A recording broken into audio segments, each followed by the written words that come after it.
Hello, everyone. Today we will talk about the network security project domain mapper. After everything you've done until now, where you've learned how to scan, enumerate, and exploit the domain, where you've seen different things, we're going to put it all together, run an automation, and for this to go and collect all this special information that can help us or the organizations, or even in job interview, to be able to show the in-depth and the number of things that we know how to do and to inspect inside the network. Good. After saying all this, I'm going to repeat and say again. At the first stage, I'm just going to go over everything just to explain what it means. And then I suggest that if you can do this by yourself, go and do it by yourself. Don't stay here to look at how to do things. And the reason is the entire project. The main idea is for you to practice how to engineer and how to build things yourself. Over here, we will go through for if you have any questions or any problems where you don't understand what to do or don't even know or don't remember, stay for this recording, listen till the end, make sure you understand. If you need to pause and just go over things, write things down, do it, but make sure that everything is clear before you start the project and we can start. So like I said, the domain mapper, the project is all about going in, learning about the assets, about the devices, the domain controller, everything, taking that knowledge and creating a report at the end. Let's jump immediately into the task that we have. The project is built in with a few steps. The first step is to get the user input. I'm going to go through inside one task at a time. Then we have a scanning mode, different levels there. Enumeration mode, different levels, also with exploitation. Then we're moving on to results. What the idea here is, after everything that is going to be run, scanned, enumerated, and exploited, we want to print it all in a PDF and allow our user to see this. Now, as the engineer of this tool, you will want to all the time keep in mind that you're building this tool for other people's to use. That means everything has to be clear. Whenever you're using an echo, you want to tell what this echo is all about and put comments so you'll be able to remember or just do changes later on. Yes, it's a higher level. It's in a different level than things that you've done until now, because here you should already be having enough knowledge to do this project in the best way possible.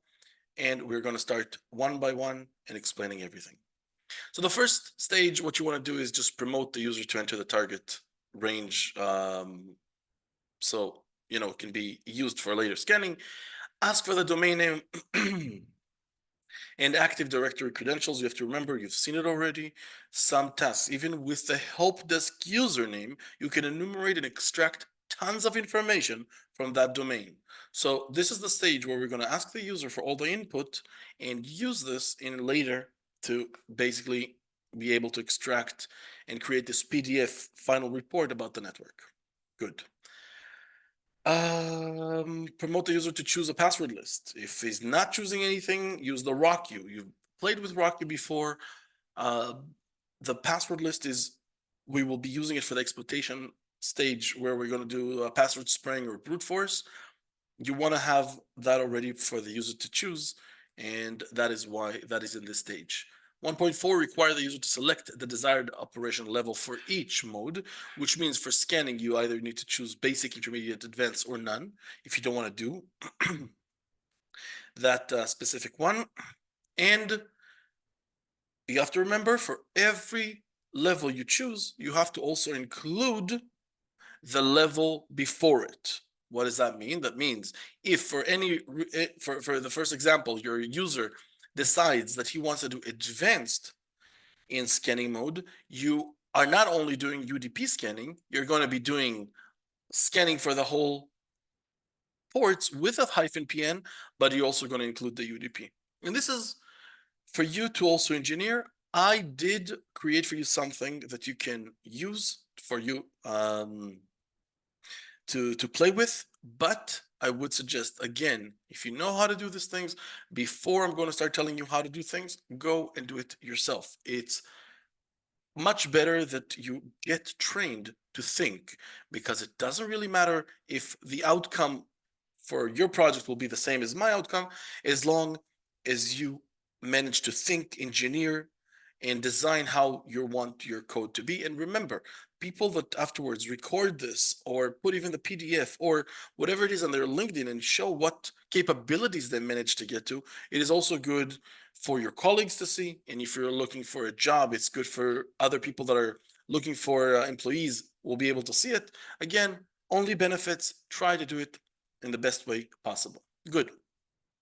Saying all this, I'm continuing right now to enumeration mode, and then we'll dive into deeper commands. So with basic, we want to do SV.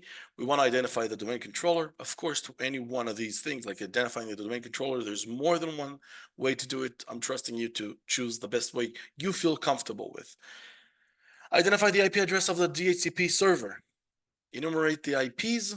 And this is in intermediate. You will be able to say FTP, SSH, SMB, WinRM, LDAP, and RDP. You have to be able to print, right? Remember in the PDF, in the final PDF, you have to say, these are the IPs that hold these kind of services, etc. Enumerate shared folders. Add 3 NSE scripts you think can be relevant for enumerating domain networks. I'm reminding you, if you do here locate for NSE, you'll get all the different NSE scripts coming with Nmap. I suggest that you read a little bit about them, read online, even inspect some of them. Choose 3 that you think could be relevant to use in intermediate section. It's up to you. You can choose whatever you want. The idea is for you to start researching, exploring, and trying different things. Then advanced mode enumeration, only if AD credentials, Active Directory credentials were entered. Then you will try to extract all users. You will try to extract all groups, all shares, and display the password policy. We will show some of the things here how to do, but mostly you've done this through the program, and I'm sure you'll be able to also figure it out yourself. Find disabled accounts. Also, it's good for us when we're trying to go into the network for the first time and just trying to see what we have on the network. It's great for us to be able to see these kind of information immediately in front of our eyes. Find never expired accounts. That's interesting because we want to see if somebody was trying or created whether by mistake or on purpose. Never expired accounts, we already know that these kind of accounts are problematic, so we want to see them. Display accounts that are members of the domain admins group.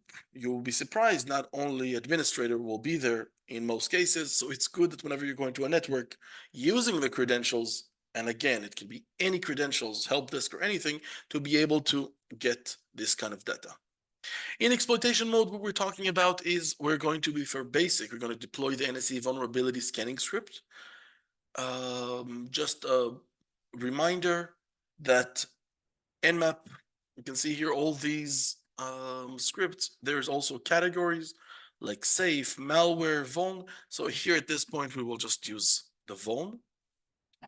In intermediate, we'll execute a wide domain-wide password spraying, identify weak credentials. Now, I'm reminding you this point over here, that in regular domain, in a regular network, all right, not with a domain, in a regular network, when you have a machine here and a machine here, let's say I have a username of Sarah, and here I have Dave.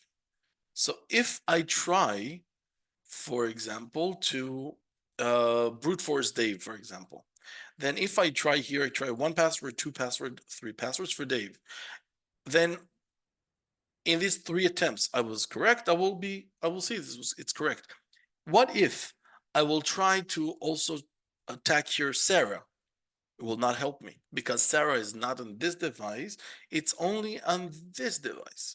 In this case, you understand that one of the main differences between a regular network to a domain network, that in a domain you have, like, for example, the DC, right?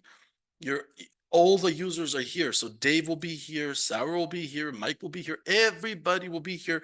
So we can attack one place and just do password spraying. We'll bring a list of users and just start spraying all over. We need to find one in order to be able to already move forward. So the idea is over here is to use the fact that this is like a domain network and start extracting more and more information.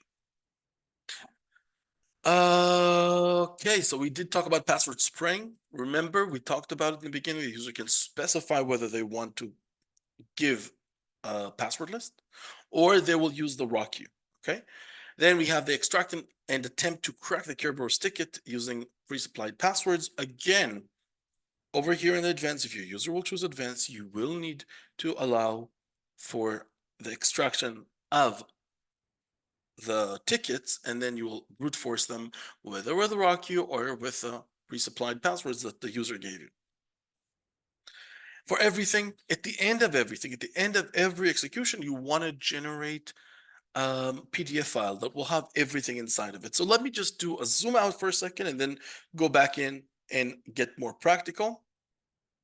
What we're talking about is that we have a few steps. We are going to get user input. Let's even write it here. We're going to have user input. After the user input, we're going to run into scanning according to the level that that user chose, enumeration according to the level that they chose, and exploitation. Once this is done, we're going to save everything into a PDF file. That means if you have to think about it, people, and this is what it's all about in the engineering part. This is all about being able to just breathe for a second, read the entire project, understand how do you want to attack it, how do you want to approach this, and then break it down little by little. It's okay to start with the things that you already know how to do and you think that will be easy. It's okay. My suggestion is you first do a zoom out, figure out how you want to do it, and then approach little by little. It's okay. You don't have to do scanning first or enumeration first. You can do the things that you think that make sense in your mind, and then little by little, you will add more things, fix more things. There's a zillion ways to do it. And for the last time, I'm going to say, if you think you can do it by yourself, stop the recording right now, go and do it yourself. And that will be much better than seeing me showing you all the things. And the reason is the you're building for yourself the capability of building things, of engineering things. If you still decided to stay until now, let's jump in and start seeing things. So I'm just going to put here some things that I think that can be relevant. So for the user input, let me just move this aside, scroll up here, and let's talk about it. So for the user input, very important. Promote the user to enter a target range. Now people think about it. Let's just do one, right? Target or range, let's say range. So let's say we're putting here the named range. What does it mean? Because your user can give you 192.168.244, 0/24, and then what? Think about it, because you are already, and this is like probably the first stage when you really want to approach projects. The first stage is not to write any code, but just not to write any commands, but just like to look at and try to think with yourself, even think out loud. Okay, so I'll take the range. I'm going to do 192.168, 244.0. I'm going to do /24. Okay, so if this is what I'm going to get, how do I then, so if I look at like for scanning, for example. So it's going to do scanning for everything. So how am I going to do? Okay, so fine. So I can do scanning. I can save this into a variable, fine, and then just use it with scanning. But wait a second. In enumeration mode, I will have to specify SV. So I can run all over again. Am I going to check? Now listen carefully to the next thing that I'm going to say. When you're going to get this range, right? 192.168.244/24. Let's assume that this entire network, some IPs will be found. Let's say out of 254 IPs, you're going to only find 20, for example. So if I'm going to start from the, I chose enumeration just to explain a point. You can choose anything else. But if I start from enumeration and then I just do SV. So do I do SV to only the 20? Do I do SV to 254? Well, you can say, wait a second, if the user gave you this, you should just do it to all of that. But again, we're talking about wasting a lot of time. And when you're engineering something, you have to start thinking. You are already at the level to think. What makes more sense? Because you know already that by running this command with nmap, we'll scan 1,000 ports for each one, right? At least like the minute, like the default is going to be, if you're just using nmap in this range, it's going to be 1,000 for each one. So 1,000 for 254, we're talking about 250,000 ports being scanned if you're going to do this. And it's going to be a totally different ball game if you're going to use the 20 devices. So that's one thing to already start thinking about it. Okay. So how do I do that? How do I find, the first stage will be to actually map the network. Can I map the network? Can I find out which devices are there? If yes, I can start working with them, right? So there's like a lot of things to do. We will see some over here, but let's assume that we understood the problem. I would probably suggest, listen carefully. Let me write it down as well. I'll probably suggest and say suggest. I would say split into single IPs, then scan and save for each IP the details. Wait a second. Oops. The details found. So for example, if 192.168.244.139 would be found with the domain controller, then I will have a file named 244.139 and it will have that information. So whenever I want to just go and inspect that file, or I can. I mean, that's a suggestion. Of course, you're the engineers, do it whatever you think is best or preferable. Good. So we said this, let me just go on and talk about the next thing. So let's assume the input is this kind of range. Let's assume that we're going to do this, and then we're going to save into IPs for every IP that we find. Think about it. If you find only to the IPs that are alive and have different ports, then when you're going to do scanning, I can then reach only the 20, or I don't have to go to the 254. It's up to you. You can tell me, wait a second, but I still want to scan it. Go for it. If you are the engineer, you will decide. I'm just, again, suggesting. All right, scan for domain network credentials. So then you will ask the user to give you this here. You will save it into a variable. You will use that variable in a later stage. Require the user to select, and this is where the hard part gets into. Because over here, before you start anything, you want to give the user the options. Choose scanning, enumeration, and exploitation in each level. And only after you finish choosing, only then you will start doing all the work. Now, remember, every level has to include everything before. Look at this is what it says here. Selection for higher level automatically includes the previous levels, which means that if you choose, for example, if you choose advanced, then you're going to do basic and intermediate. Why is that jumping? Okay, that's interesting. Intermediate, right? So you have to think how to do that. It's not so complicated, but yes, it will include, and it will need to get you to think how to even approach something like this. Saying all this, let's jump into the code and see how we're doing things. And don't worry, we're not forgetting this friend over here. We'll get back to it soon. So I'm going to jump into my Kali Linux, okay? And going to go over here. And in order to help you, again, if you can do it by yourself, do it. But if you need this help, how to choose different things, I've created a script that is going to be the base script for you to help you. You're more than welcome to download it. Let me just put the link over here. So what I'm going to do, I'm going to say wget, and this is the link. It's iberiamarina.com projects domain mapper.sh. Once you do, this script will help you. Let me just close this. Oops. I'll open it with Genie. And let's look at it, okay? So again, just to explain, this script is the base concept for people who want to know how can I let my user choose different levels And then the higher level has to also include the previous one. So let's just go through this and make sure it is all clear.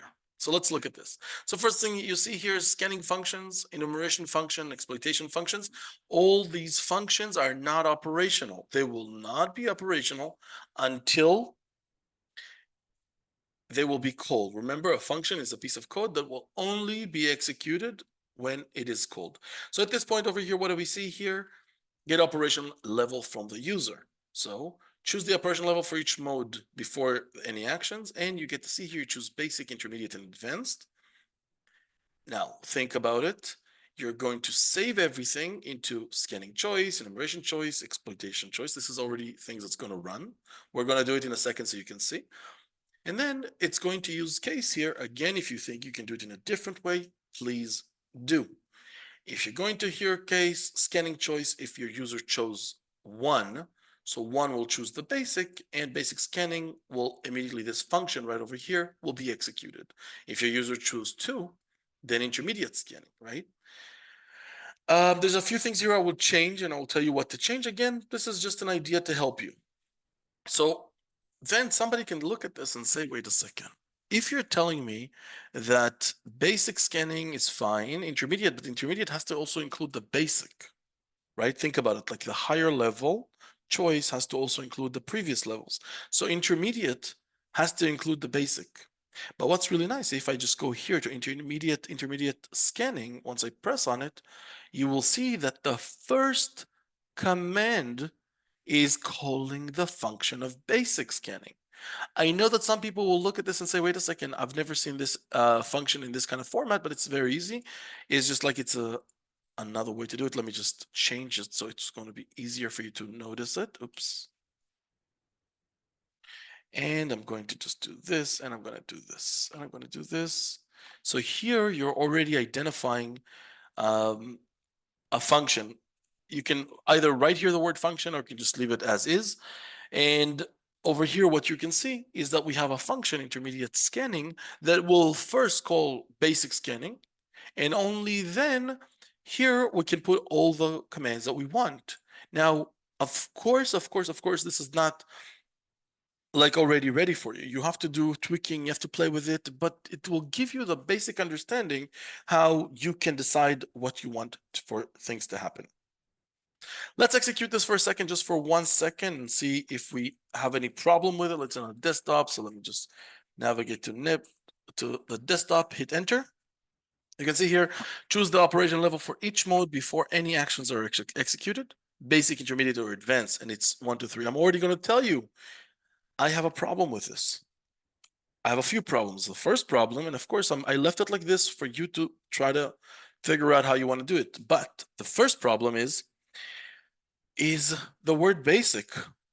The user that's going to use this, the person in the department is going to use this, your company who's going to use this, don't understand what this basic means. You might know what the basic means because you can read this and you can do whatever things you want, but you want to include explanations, right? So you can easily just do something like, right? So I can just go, you don't have to do this. You can run everything from like a one-liner, it's fine.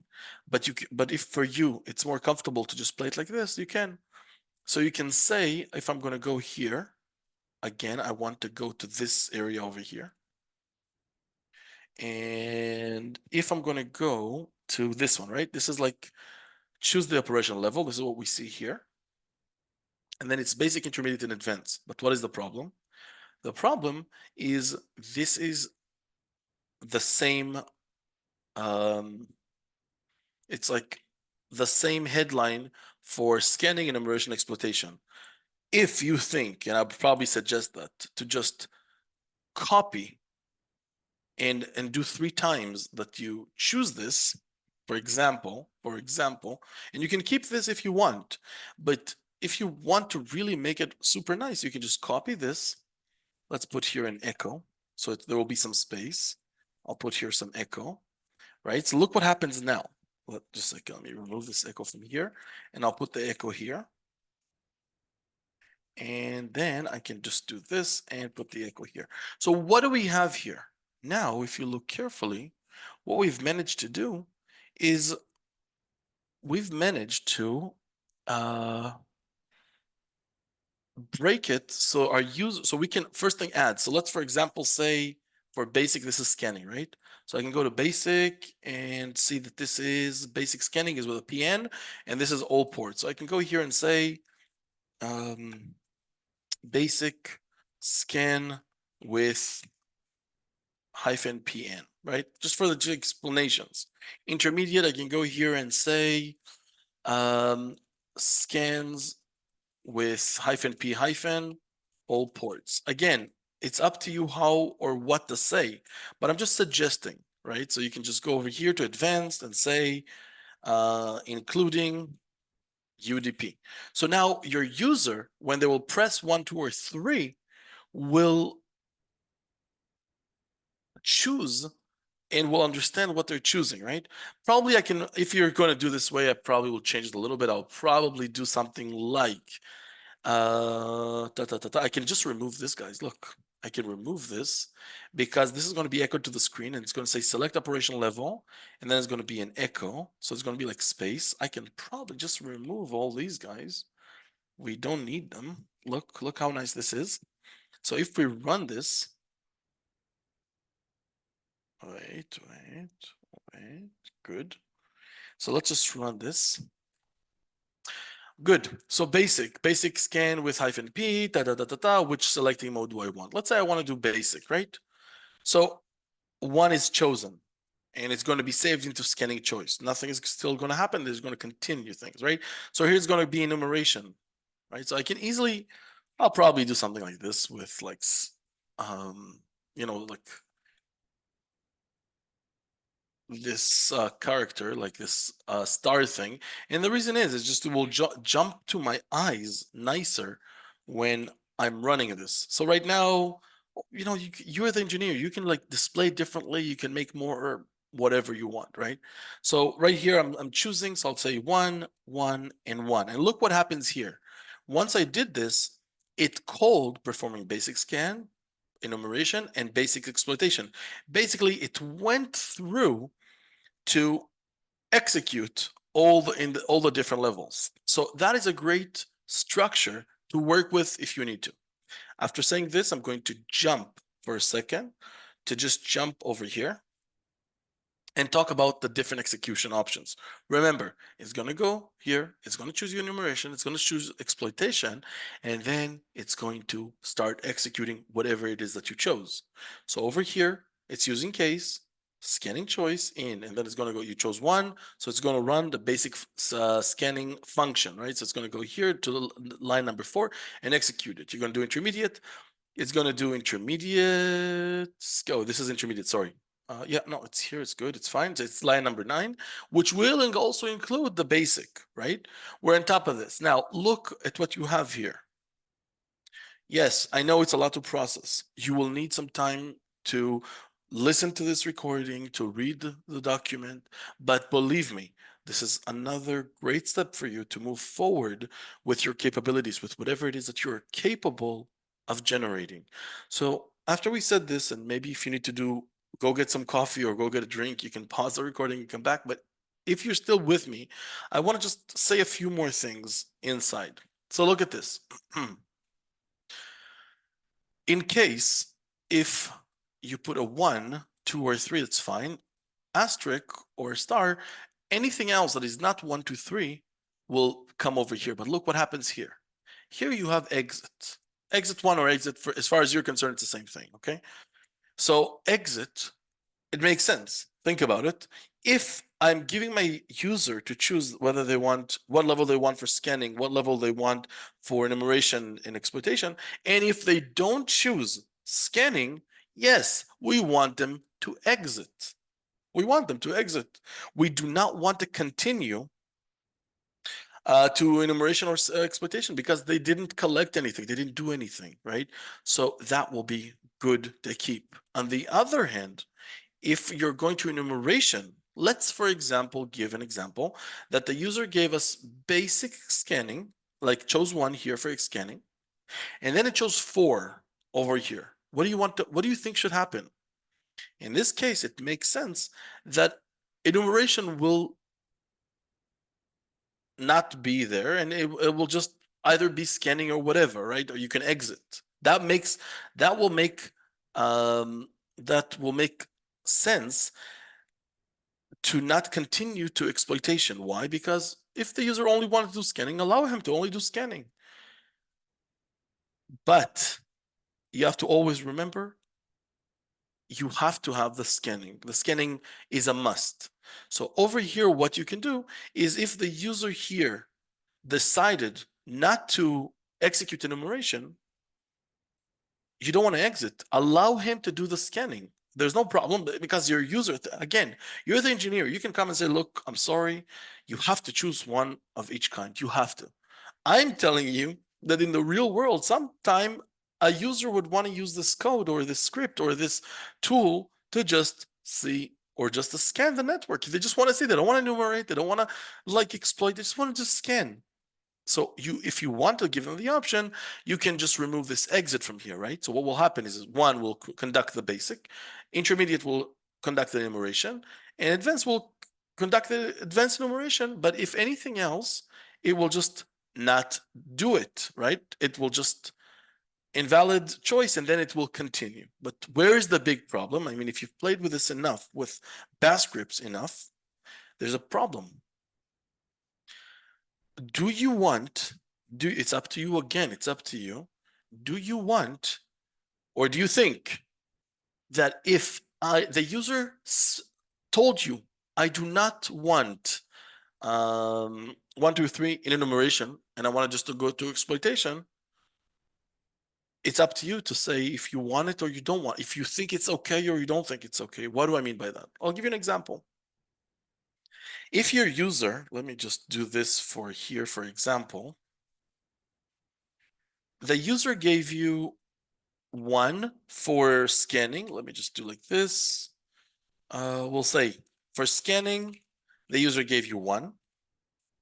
Enumeration, the user gave you 0, let's say none or anything. Again, you are the engineer, you'll build it the way you want. And then for the exploitation, it gave you 3 for this example. So let's look at this for a second. Maybe it will make, let me do this. Let's look here and maybe it will make more sense. So assuming that we did scanning 1, look here, then we're able to find devices that are on the network, right? This is with basic. Okay, so we're able to save them. We'll do it in a few minutes, but we were able to save them, and now we have all the devices that are in the network. Great. In enumeration, the user said, I don't want any. Like, I don't care. I don't care about users. I don't care about sharing groups. I don't care about policy. I don't care. Spare the time for me. And the user then decided to exploit. Let's say 3, okay, the toughest one.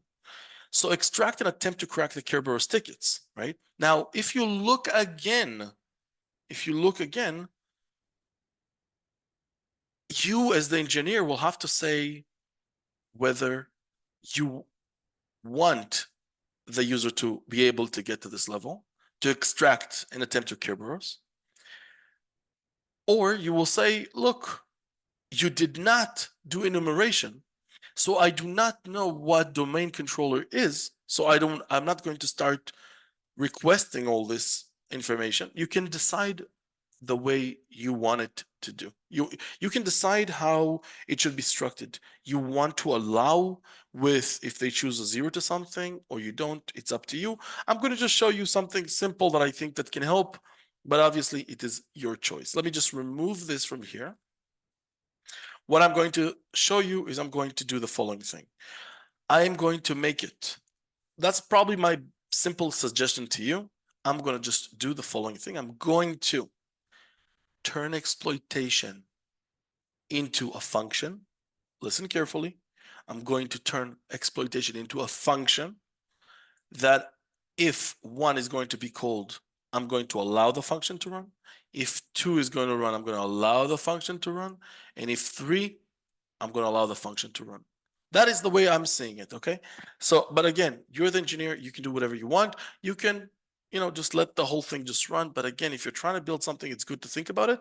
So, because I'll just tell you, like in my thoughts, it's like, I do not want to move on to exploitation with that things are missing, right? I want to make sure that everything is being collected properly and then reaching to it. So I can just, first thing what I will do is I'll say this invalid enumeration choice. I will just do like this, running only only scanning, right? So this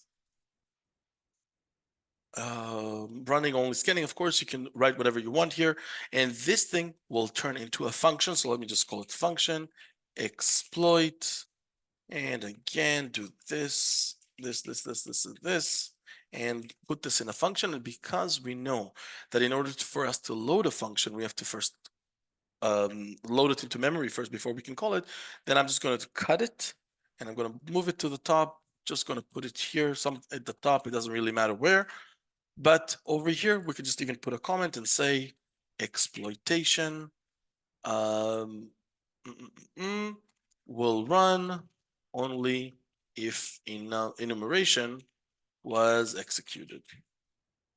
So how do we do this? How do we make sure that only if enumeration is chosen? I can go back down here, right? Look at this.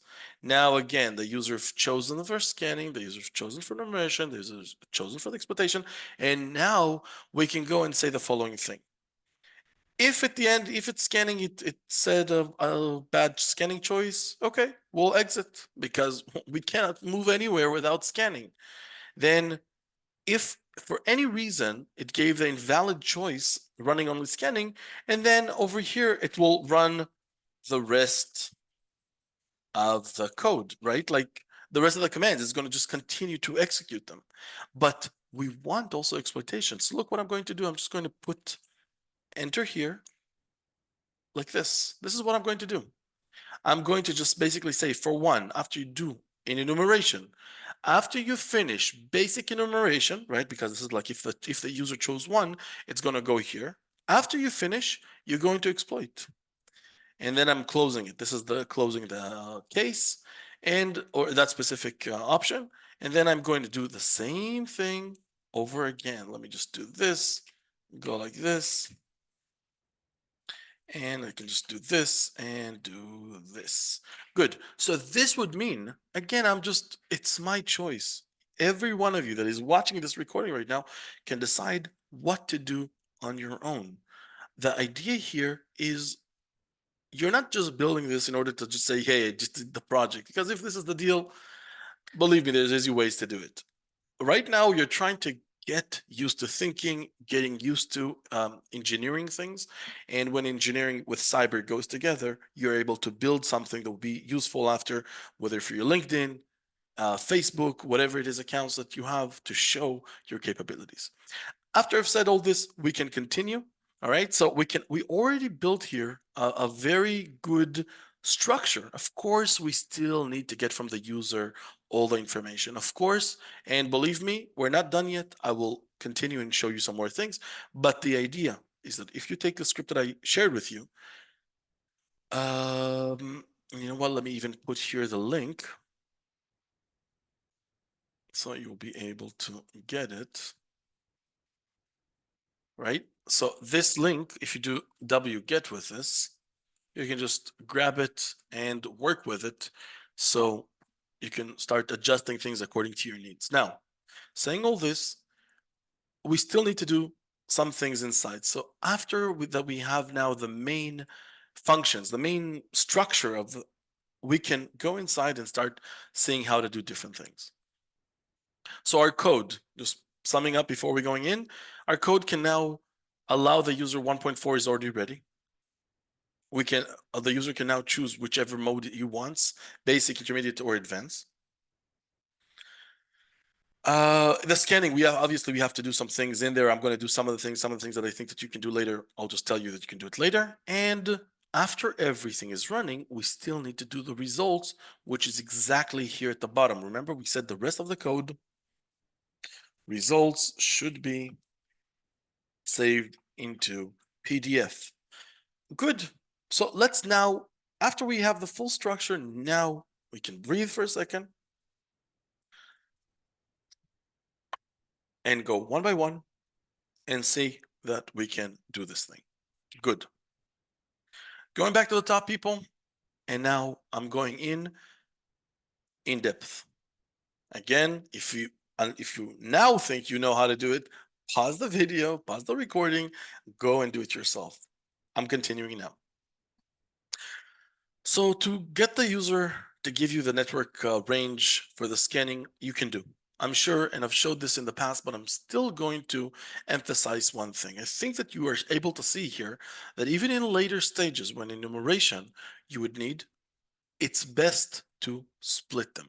It is best to break them into different files to hold different files to have each IP with whatever is running on top of it. So then you can check and make the whole thing much faster. Let's just see a few things here that I think that can help you. Let me do it like in a regular terminal. So you can then put it in your script. And right now I have, let me just turn this machine on as well. I have Kali, I have the DC, and then I have the core machine that you also have during your training. So what I'm going to do here, I'm going to say, let me just do bin bash.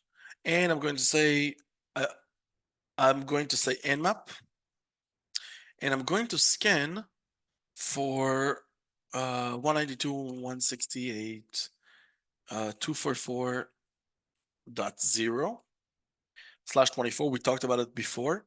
And we're going to say -pn, and we will say hyphen open. Okay, let's, whatever is open, I want to see it. This is like a very easy scan. I'm reminding you, this will scan the 1,000 most common ports of Nmap.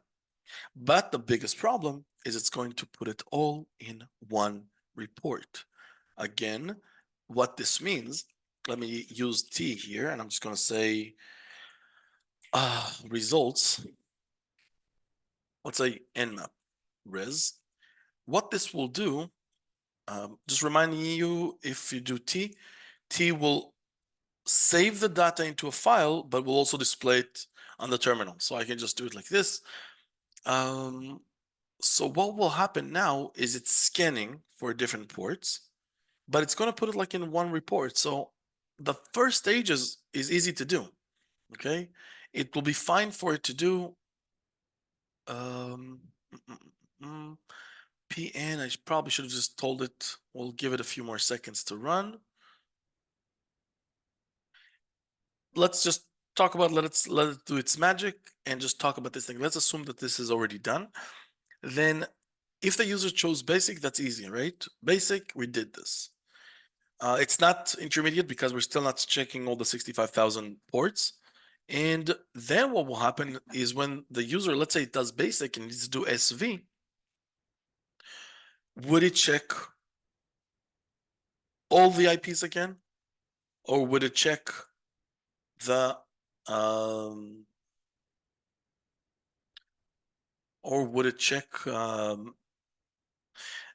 the ones that we found that already have, that are in the network? And this is what I drew over here before, that we can have 20 devices, right? Where there's like 254 IPs. Let me just go back in here and I will try to help it a little bit. Let me just do sudo over here. 24, yeah, it sounds okay. Open PN. It shouldn't take that long. I'm trying to think, you know what, let's try to do it again and see how it responds.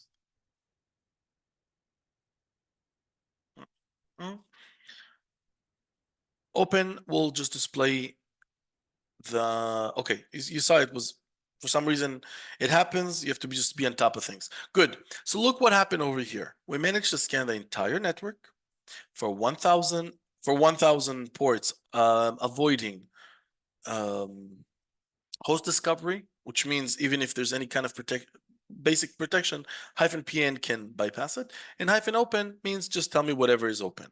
And then what we get to see here is everything is being saved into nmap res, which is great. Again, for the first stages, it's great. But what happens next is if we want to find out the services, what happens now? Do we need to do the same command again? And look, how many IPs do we have here? We have 1, 2, 3 IPs. three IPs. Maybe I missed one. One, two, three IPs out of 254. That's ridiculous. That's like, it's, you have to also remember, you're not here just to say, I've done it. You're also here to learn how to think, right? So we have three. Why scan three all over for three to scan 254? It's ridiculous. So what we can do is, again, of course, there's other ways to do it, but I'm going to just show you the way I'm doing it. First thing, some people can say, look, I'm just going to do cat and mapres. Some people can say that, which is fine as well. And I can say grep. You can see here, I'm looking for a unique pattern. So I'm going to take report 4. So we'll say this report 4, right? And then I can see it over here and then all, but I can just do like this, awk, print $NF. NF is the last column. Oh, here I was able to extract all these guys, and now I can continue. People, great. Great. If you want to do it like this, go for it. It's fine. You can do it like this. In this way, like just save them, or at least save it in your code. So let's even do, just to make sure that it's clear, I'm going to just copy this. I'm going to copy this. We're going to put it here. With your permission, I'm just going to open a new one, a new document to put some stuff here so it can help you. And afterwards, you will need to put it into your file. So what we have here is we've used this command, right? So then it caught everything. Great. This can work, right? Let me just put it here and just say scanning the network and finding active devices, right? Of course, there's more, but for the sake of it, that's enough for us for right now. Good. So this, we can just say live devices. So over here, we can do live devices. We can even save it into a file. We'll call it live devices, right? So now in live devices, we will have only the 3 IPs. So from here on, that's a great way. Let me just save it here to commands. So over here, we can start operating with it. So let's see. Okay, so now we're able to scan. If I want to do intermediate, it's very simple, because now after we've done the basic, we have the devices, right? So let's just run this for the sake of it. Look what I just did now. So if I just do cat live devices, now I have all the IPs, right? Now look at how nice this is. If my user now chose intermediate, what will happen is the first is going to do the scanning for basic, and then I can scan for all 65,000 only to these devices. So that's like pretty amazing. Think about it. You're not like scanning an entire network. You can just concentrate on this. Let me just see if it's clear. So what I can just do, I can do for I in and do something like this. Do echo $I. I'm just, again, I always do this. Let me just do even sleep. I'll explain in a second if you don't remember. What I try to just do here, I just want to see, can I separate each one of these IPs so I can then scan them and just see what is going on. Great. So over here, we managed to save all the live devices. We managed to do like a for loop to scan them. So that can be easy, right? Look, now to scan the whole 65,000, I can easily just go here and just do something like this. I can just do nmap -p- to this IP. Of course, yes, you want to save it you want to save the results, because at the end, you will have to hand it over to your user and say, hey, this is everything that I've scanned. This is everything that I found, right? So it's going to be good for you to be able to give that output. I will talk also about this output in a few minutes, but for right now, you can already see that, look how nice this is. It's already going to scan. It's checking all ports, right? So it's already going to be able to tell you, okay, we didn't use the -pn, so I can just do it over here, -pn, and I can probably add the open also, right? Just for the sake of it, let's give it a few seconds to run and we can continue. Again, there's many ways to do it. I'm not just saying it, like a lot of other ways to do it. Do whatever you want, whatever you feel comfortable with. and that is fine. So over here, it is scanning. It's going to take longer just because this machine over here has many more ports that are open, and it's also doing SV. Oh, so it's not doing SV.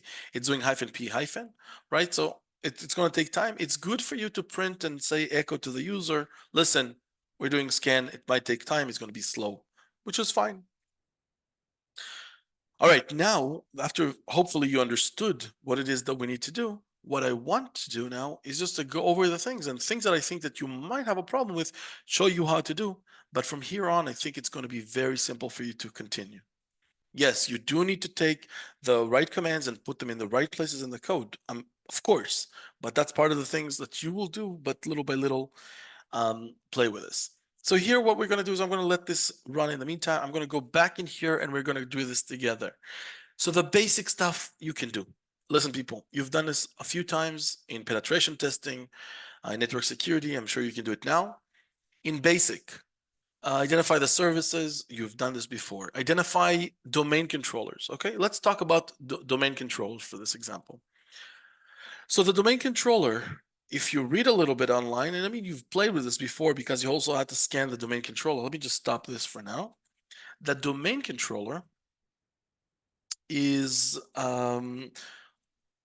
you know what? Let me just run a scan for the domain controller so you see what I'm talking about. So we'll just do nmap 192.168.244.139, and we'll say SV, and we'll say PN. Let's just run this so you'll be able to see what's happening now. This is the domain controller, but obviously you're not, or you're not supposed to know this information already, right? Like I'm telling you that this is 139. The reason I'm telling you that the domain is 139 for you to already notice some key elements that domain controller have, so you can put it in your scan for later scans. For example, port 88 for Kerberos. You can see that if you scan and you grep servers with 88, you can assume there's Kerberos and there's domain controller there. Also, LDAP. Look at this. It's telling you the domain name, right? Look, LDAP also with 389, you can see that it's telling you here what is the domain. So people, we are building something that little by little by little will become a very impressive tool that will be able to scan, enumerate, and exploit. So over here, of course, when you're scanning an entire network, you can say, hey, who has port 389? Who has port 388? And then you can say, this is a domain controller. You can assume that's a domain controller, and especially when it has all these things together, LDAP and 88. So it's easy for you to do such a thing. I'm continuing here, enumerating these things over here. So this is interesting because you can say, okay, I just scanned everything. Who has FTP, who has SSH, who has SMB, right? You can just be able to say that. You can go through the results that you had and say which IPs had these guys. Enumerate shared folders. People, shared folders, we can do this just by looking for port 445, right? 445 SMBs, for example. So you'll be able to inspect them. So for example, over here, I have 445, right? You should be able to already enumerate this kind of, you've learned it before, how to enumerate port 445 to see which folders are shared. We're also going to see here a few more techniques. What else do we have here? Adding 3 NSEs. I talked to you about it. You want to read a little bit about the NSEs, find things that can be relevant for the domain. And remember, you're not just doing it to just put a check and say, I did it. You also want to read a little bit in them and look inside. So for example, okay, I'm going to do again, locate NSE. And I can just do here grep -I for ignore case sensitive. Not that there is any case sensitive, but I just did the LDAP. LDAP, I'm reminding you, it's a protocol being used to get information about different objects inside the domain controller. Think about what I just said. So LDAP is a critical protocol that has to run on the domain controller in order for any one of the devices trying to get information about an object. They can go to the LDAP and say, hey, do you know this object? What are the details about this object? So it's going to be already here. So for example, if I want to read about, for example, this script, I can just copy and just do Genie, paste, read, and I can read a little bit about it, right? So you can see if the username, it says you can read about it. It's good for you to practice reading, and you can also try it. You also have a domain controller. You have the core. I'm trusting that you will do fine with this. I'm continuing over here to advanced. Remember what we said here. This is only if AD credentials were entered. So you can say if the user chooses that, again, if the user did not enter any AD credentials and they chose advanced in enumeration, you can pop a message, no AD credentials were found. I'm sending you to intermediate, right? It's up to you how you want to structure it. But let's assume that we do have credentials, okay? Let's assume that we do have credentials. This is the point here where it's important that we remember this stuff. It's important. It's a great way to save this data into where you have a script. Why am I saying that? Is because from any device, a Windows device, a Linux device, you can extract this information once you have even the simplest username credentials, the simplest one. So what are we going to do? I'm just going to go in here. I'm going to remind us. We will talk about, let's talk about we'll use CrackMap exec. All right. I'm reminding you. Let's even write it down here. This is still enumeration. And this is like in advanced, right? So we'll just put it here and say, we'll say we have to deal with CrackMap. I mean, we don't have to, but we have CrackMap exec, CME. We also have enum for Linux.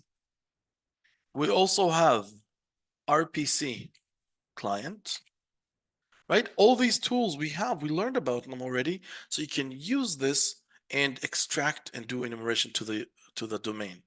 Over here, if you don't remember this, they're also right over here. So you can see here, CrackMap, enum, RPC, in packet, and more. Feel free to read about them. Good. So what I'm going to do, I'm going to just do a few simple examples just to show you about the enumeration. So what do we want to do here? I want to do all of them, not all of them. I'll just put them here and see how we're going to do them. So I will just put them here. You know what? I'm not going to put them here. I'm going to put them here. And I will work with you now. Let's just do this. And I can now do this to this guy and to this guy. Good. All right. So for each one of these guys, we will see what we can extract and one of the things that you'll have to do on your own. Good. So extract all users. Now remember what this means. What do I need for this? Let's write it down. What do we need for this? So if let's say we were going to use the CrackMap. I think CrackMap is pretty easy. So what do I need for this? The command would be CrackMap, right? Like I just exec. I need like to specify which protocol I want to use. Let's just check it out. CrackMap, exec, and I'm going to say help. So you can see here the different protocols that they're using. So we have SMB, WinRM, LDAP. Most of them will be already used inside the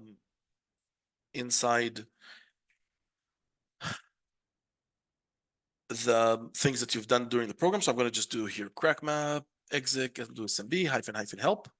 And I did help. And I can now go here and see all the different things. So you can already see, let's just put this right next to each other so you'll be able to see. Come on. Okay, so we need to extract all the users. Oh, no, okay. Users. I've probably missed it. Users. Come on. Okay, here I saw you. All right, so users, -- users. Okay. I need to extract all the groups. Okay, -- groups. I need to use all the shares. Okay, -- shares. I need to do display policy. passpol, right? Dump password policy. So everything is already gathered inside this tool. This tool is exactly for this, is to go and get all this information for you. Yes. What is really running? What is really running in the background is very simple. It's a PowerShell command that you already know by yourself. Now, if you will say, I don't want to use the crack map, the built-in commands, what I want to do is I will use the crack map with a -X. Remember, -X is a PowerShell command, and you will use crack map with a PowerShell command to extract all this information. It's fine, go for it. And again, I said there's a zillion ways to do every one of this tasks, but it's up to you how you want to construct it. Find disabled accounts, find ever expired accounts. You've done this through the training. Again, you can use PowerShell over here. Display accounts that are members of the domain admins group. Feel free to Google, feel free to go through the different things you've done inside the module in the program and make sure that you can do them. But again, you know what? We'll just do one thing here to make sure that it's clear. So what I'm going to do is I'm going to say SMB. I'm going to tell CrackMap, I'm going to use the IP for it. So it's going to be 244.139. I'm going to use the username right now of let's just create, just for the sake of it, let's create a username.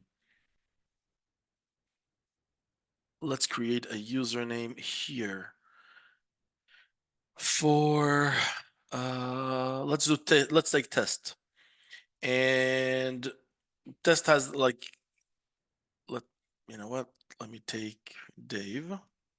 Okay, Dave here is disabled. So what I'm going to do is I'm going to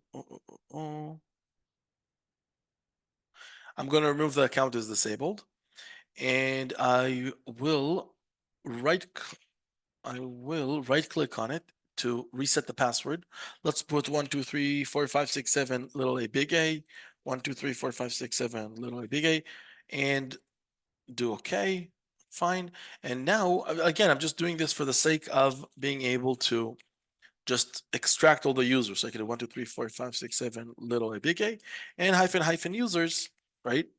So I'm able to go to the domain or to the domain controller and say, hey, give me all this information. And you can see how nice this is. We're able to just extract the different users over here. All right, of course, you can do much more than this, but the idea is you do not need the administrator in order to be able to run the different commands. Perfect. We said all this. I'm sure that the rest of the things here you'll be able to do, to even read about, or to get reminded by things that you've already done before. I'm moving on to exploitation mode. Deploying the NSE vulnerability scanning, I'm sure it's simple, but anyway, I will just remind you how to do this. And what I'm going to do, I'm going to just run this on the core. Fine, let me just do it. This is, I think, 131. So the way we're going to do it, we're going to say 192.168.244.131. And I'm going to say -SV, because whenever we're running scripts, we must use SV. I know that there are some cases where you don't have to. Do yourself a favor and get used to using SV when you're using scripts. Script vuln. I'm reminding you that everything in vuln means like it's a category, so there's a lot of different scripts, NSE scripts you'll run inside. Let me just do -pn, and sure, we can just run it. What I'm already telling you right now is I'm not doing an entire scan for all 65,000 ports. In the code, you want to do 65,000, and the reason is you don't want to miss. You don't want to miss anything. So let's see what the deal is here. I need to just go inside to figure out what the IP is. I can just do a scan probably.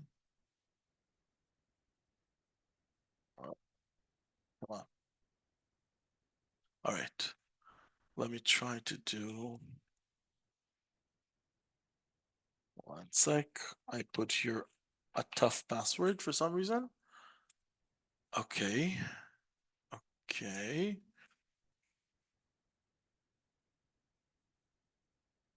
Now I'm doing 1 till 8. Let me see if it will give me. Okay, fine. It's changed.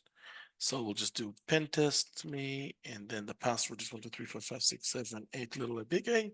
Good. Let me see if ipconfig is here. Oh, okay. So look at this. The IP chain is 200. Let me just change this for the sake. Just changing this so it we will know about it. Good. And over here, we can just go over here, hit, oops, change it here to 200 and run this. Again, everything has to be automated, right? Like we want to be able to find or identify the domain control. We want to be finding whatever devices that we want to inspect and allow this to run and to execute. While it's doing this, while it's right now looking for vulnerability, and I'm telling you, it's running a lot of vulnerability scripts, I can just go here and just do Wireshark. Okay, so here it's already found some stuff. So probably the network, okay, it's not going to show so much. I'm going to run it again just to show you how much traffic it's creating. It is creating not that much traffic, but what am I listening to? Any. Okay, here there's more. Okay, now it's jumping. Okay, fine. Now it's jumping because it did first host discovery and now it's doing it. So you can see like in seconds, it's just jumped. Let me close this and go back into here. I can close this as well. And you can see here that it's giving you all these results, which is like nice results because it's already telling you what it is vulnerable to. It's giving you the CVE so you can go and start checking it, which is perfect. But this is for basic. So if your user is going to choose intermediate, you're going to do the intermediate, which is password spraying plus the deploying. It's not a big deal because you already have the structure script for it. But you still have to remember and all the time get yourself used to thinking what will happen if, and that is the way to do it. So at this point, we've managed to do this guy, right? Like, let me just copy it to put it inside and say exploitation basic. Then we have this, right? So this, there's a bunch of data being saved. Good. Now let's do the intermediate. So over here, what will have to happen is execute domain-wide password spraying. But you have to remember, when I've said this before, and when in a domain you have the DC, all the users that are created are part of this domain. So you can just attack one place with a lot of users that you manage to extract. Remember, you have here, whether you manage to extract them here, you will be able to now do password spraying and see with a RockU or with a given password list, you will now be able to try these passwords on the domain. Let me just show you. You can, of course, use any tool you want. I'll tell you why I like here the CrackMapExec. The reason is CrackMapExec is a very intuitive. Let me just do full screen here. CrackMapExec works. Let me just do this. CrackMapExec. Let's, you know what? Let's first do nano to user list. I'm just going to create a bunch of users inside. So let me just do Dave, Mike, which other ones were inside? There were test, there was administrator, and let's just do admin and just a bunch of other ones. Good. And what I want here to do is I want to do nano pass.list. And I'm just going to put here 1, 2, 3, 5, little a big A, and I want to do this, and I want to do this, and I want to do this, and I want to do this. Okay. So what I want to just show you here is that we created user list and password list. Now we're remember, we're talking about the intermediate now, exploitation, right? And at this stage, we need to execute a domain-wide password spray to identify weak credentials. So what we can do, again, if you want to do it in a different way, go for it. You're the engineers. But if you want my suggestion, I would probably say use CrackMapExec, and you probably want to specify a protocol, let's say SMB. SMB because the domain controller, so it doesn't matter if the rest of them don't have SMB open, it doesn't matter because the domain controller probably will have SMB or LDAP, and you then give it the IP of the domain controller, which is 244.139, or yeah, well, I'll use 139 because this is this domain over here. Let me just make sure that it's 139. Come on, come on, come on. Might be config.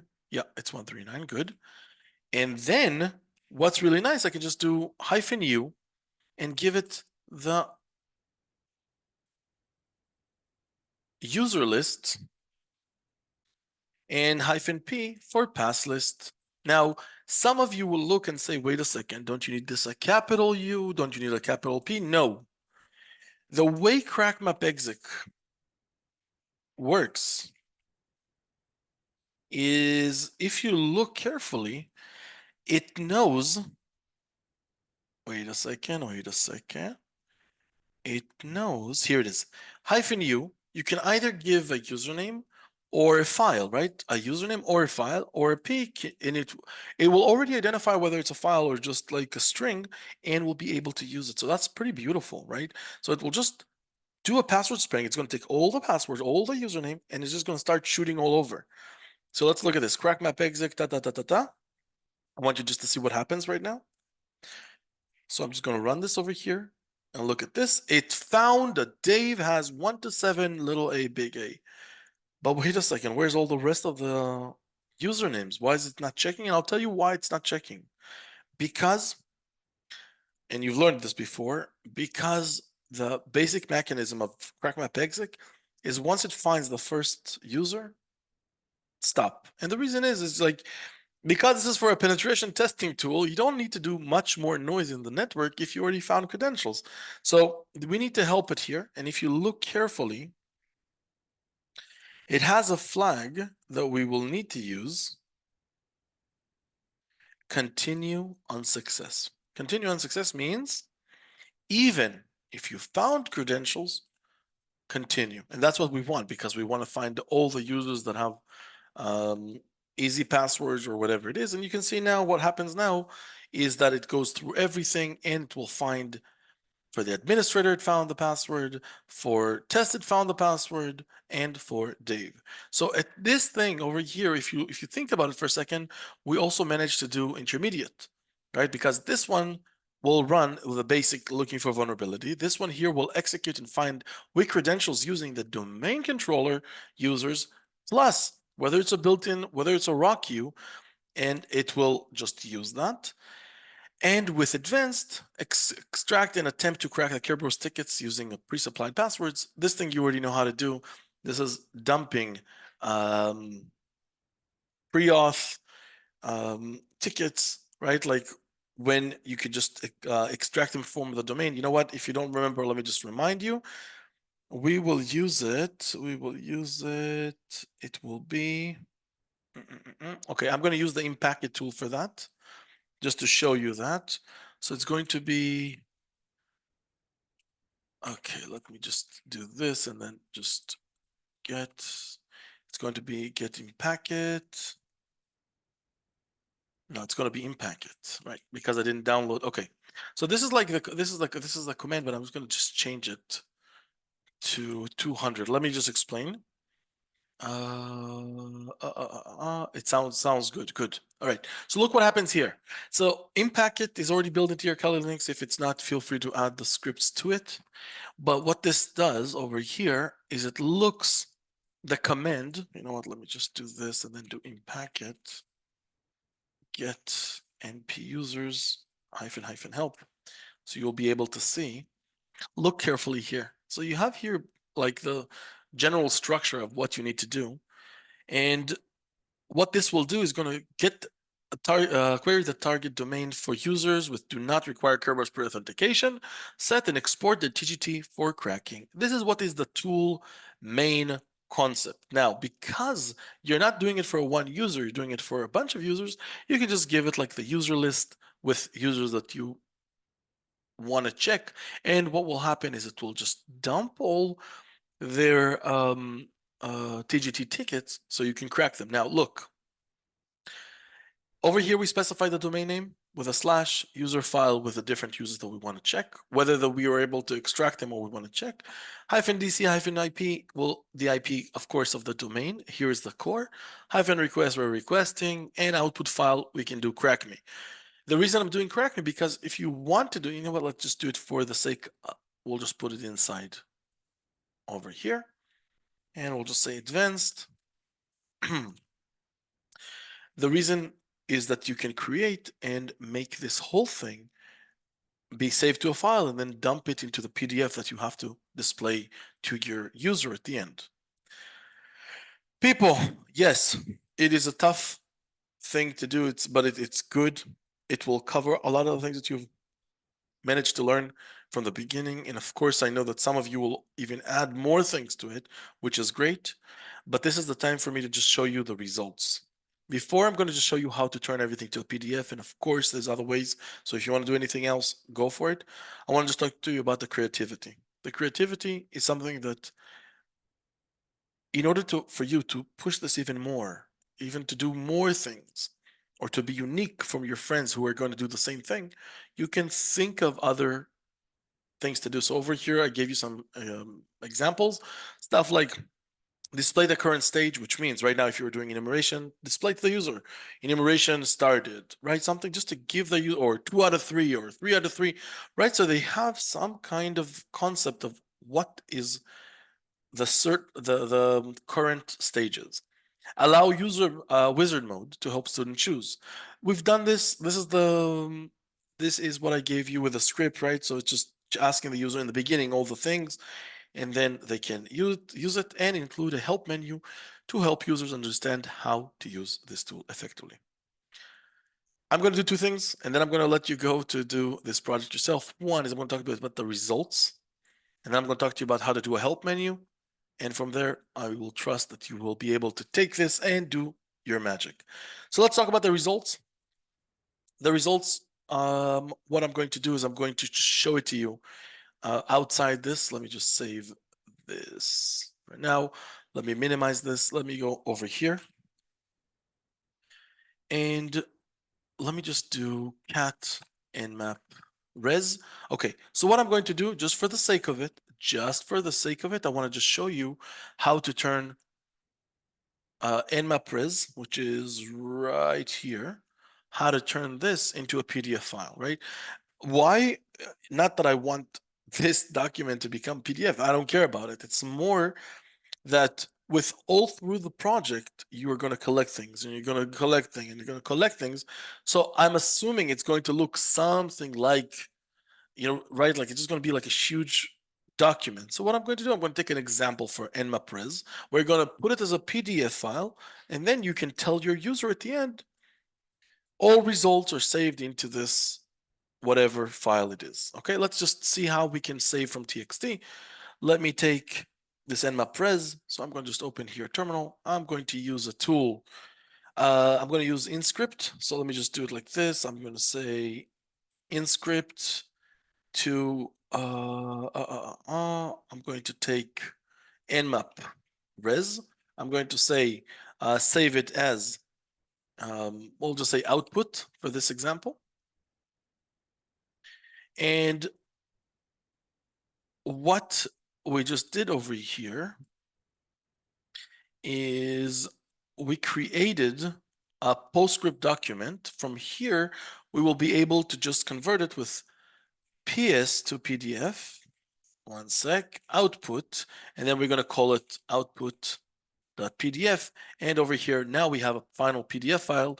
If you look, right, like if I'm just on top of these things, look at this. This one is a plain text document, right? You can see this already. This is a plain text document, just a regular TXT, just without an extension. Over here, it's like a PostScript. It's like a document that is getting a different kind of format of a document that from there on we can easily convert it into PDF, and from there on we'll put it as PDF. Now, if you're asking me, I would probably just put for every one of these commands, for any one of these commands, probably I will just do, I'll just save it into a file, and then over here, at the end, right, the rest of the code results, I will probably just do the following things. I will just do cat to info, and then I'll save it into, let's call it output, right? And then I'll say cat scanning, save it into output. Then do, again, I'm just suggesting you can do things your way, enumeration, output. Remember the two greater sign means add, append, right? And not overwrite. Then you just do cat exploitation and then do output. And then I would probably just take these two commands over here and just do this. Don't worry, I'll fix them in a second so you'll be able to see. So over here, I'll probably just do like output, and then call it something like PS. And then over here, I'll add PS and save it as PDF, right? PS is like just a PostScript getting ready to become a PDF. And over here, I'm just changing it PS to this, and this will change it. Again, this is just very basic. Of course, you want to put your name at the top or the person who was inspecting the network, and you want to put the time that it was inspecting. People, this is up for you to take and to make a great tool. And I'm expecting you to post this on your LinkedIn afterwards, because showing these kind of capabilities or this kind of understanding is a great thing. Let me just show you one more thing about the help, and then I'll let you go. The help is going to be probably using a function. With your permission, I'm going to just do it like with a totally new script, like a new file, so it's just nobody's going to get confused. And let me just put it on desktop, and let me just call it test.sh. And I'm just going to do like this, like this, like this. And I'm just going to say here, example, to use help. So what I can do is I can create a function, right? Let me just do function help. And over here, what I can do is basically say if $1, right? Because think about how is the user going to do it? The user is going to try to do something like this, right? It's going to do some again, bash test sh, and he's going to run it. If he's not going to run anything, or you want to give him help, so you can say if $1 equals -h, like this, or you want to tell it $1 equals hyphen help, right? These are two relevant options. And then you can call help, right? Just for the sake of it. Let me just do echo you are in help. Let me try to see if I managed to do it. No, I didn't do it properly. Let me see, what am I missing here? 1 second. Line 10, I need to do space here. Let me see if this will solve it. No, because I did 2. I need to do, let me see, 1 second. Let me try this. Okay, I know what the deal is. Let me just, okay, let me try 1 second.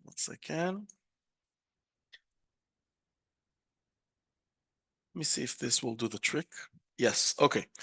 Fine, I just needed to do, the thing is there's other ways to do it. I just didn't want to like start now a new syntax. So I just said I'll just keep it in the way that you already know. So what I did here, I basically said to it, if somebody's going to tell you -h or hyphen help, because of this space over here. People, remember, we need to do spaces between these guys.